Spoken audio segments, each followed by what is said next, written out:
नमस्कार मित्रांनो, सर्वजण आतुरतेने वाट बघत होते की वनआरटीचे हॉल तिकीट कधी येणार आहेत.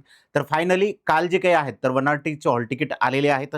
तुमचं हॉल तिकीट जे काही तर तुम्ही डाउनलोड करू शकता. कशा पद्धतीने हॉल तिकीट डाउनलोड करायचं आहे तर ते आपण यामध्ये इथं बघूया. आता ही जी काही आहेत तर वनआरटीची वेबसाईट देण्यात आलेली आहे. या वेबसाईटवरती गेल्याच्या नंतर इथं नोटीस बोर्डमध्ये जा. नोटीस बोर्डमध्ये गेल्याच्या नंतर आपल्याला सन 2026-27 या आर्थिक वर्षात वनआरटी संस्थेमार्फत राबविण्यात येणाऱ्या विविध स्पर्धा परीक्षा पूर्व प्रशिक्षण योजनेकरिता घेण्यात येणाऱ्या चाळणी परीक्षेचं जे काही तर इथं वेळापत्रक दिसेल आणि इथं 8 ऑगस्ट 2026 ही तारीख आपल्याला या ठिकाणी इथं असेल. याच्यावरती क्लिक करा.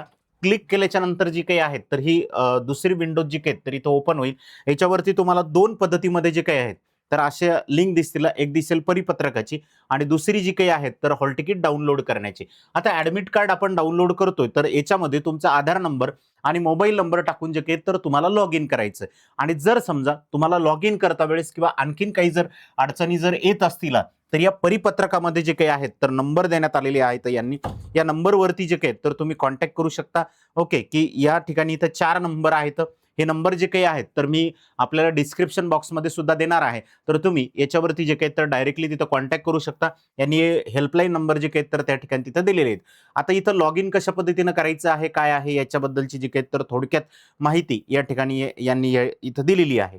ओके, आता हे जे काही वेळापत्रक आहे तर वेळापत्रक आहे तसंच आहे. 11 ऑगस्ट आणि 12 ऑगस्ट असे 2 दिवस जे काही तर वनआरटीचे पेपर होणार होते. याच्यामध्ये मिलिटरी 1 आणि मिलिटरी 2 असे 2 शिफ्टमध्ये जे काही तर पेपर होणार आहेत. याच्यामध्ये म्हणजे पोलीस भरती आणि मिलिटरी असा मिळून जो काही तर इथे पेपर होणार आहे तो सकाळी 9 ते 10 या वेळेमध्ये असेल आणि दुसरी जी काही शिफ्ट आहे तर ती 11 ते 12 या वेळेमध्ये असेल. त्याच्यानंतर पहिल्या दिवशी 11 ऑगस्टला जे काही तर स्टाफ सिलेक्शन कमिशन यांचा सुद्धा पेपर होणार आहे 1 ते 3 या वेळेमध्ये आणि त्याचबरोबर रेल्वेसाठी ज्या विद्यार्थ्यांनी अप्लाय केलेला आहे तर त्याही विद्यार्थ्यांचा पेपर जो काही आहे तर 11 ऑगस्टला 4 ते 6 या वेळेमध्ये इथं होणार आहे.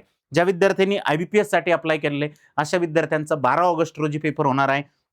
हा पेपर आयबीपीएसचा सकाळी 9 ते 11 या वेळेमध्ये असेल. त्यानंतर ज्या विद्यार्थ्यांनी एमबीए एंट्रन्ससाठी अप्लाय केलेला आहे तर त्या विद्यार्थ्यांचा पेपर सुद्धा या ठिकाणी 12 ऑगस्ट रोजी 12 ते 2 या वेळेमध्ये होणार आहे आणि त्यानंतर ज्या विद्यार्थ्यांनी टेटसाठी अप्लाय केलेले तर अशा विद्यार्थ्यांचा पेपर 3 ते 5 या वेळेसाठी या वेळेमध्ये जो काही तर या ठिकाणी इथं होणार आहे. सर्वांना या परीक्षेसाठीच्या खूप खूप शुभेच्छा. लवकरच तुमचा जो काही नंबर आहे तर या मेरिट लिस्टमध्ये यावा. आता पुढची प्रोसेस यानंतरची कशी असेल तर ती आपण नेक्स्ट व्हिडिओमध्ये सांगणारच आहे की आता तुमची एक्झाम होईल. एक्झाम झाल्याच्या नंतर जे काही तर मेरिट लिस्ट लागेल आणि मेरिट लिस्ट लागल्याच्या नंतर तुम्हाला वनआरटी कडून जे काही तर संस्था अलोकेटेड करण्यात येतील.